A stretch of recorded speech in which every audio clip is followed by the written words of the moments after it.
when you're retired, downside protection is more important than how much you make in the upside.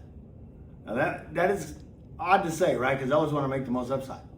But the truth is, when you retire, okay, and you're having to go into the distribution phase of your life, where you're spending part of your savings, the sequence of returns risk can wipe out your savings pretty quick. Let's say I'm 100% in the stock market, okay, and I need 5% withdrawals to live on. In other words, I got $1 million, I need 50,000 a year to live on.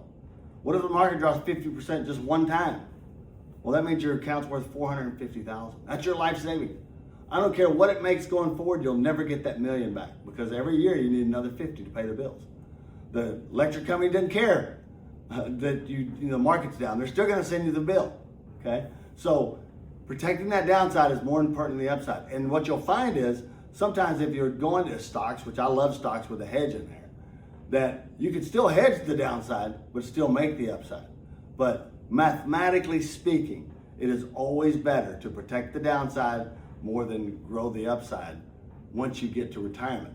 Now, before then, when you're 20, 30, 40 years old, grow, baby. That's where it should be. But once you get to a certain point, you need that balance of growth and principal protection. There are many ways to do it, through stocks alone, through stocks and bonds, through stocks and whatever. But make sure you always protect the principal, because mathematically, it's very difficult to ever recover from a large down year once you get a certain age.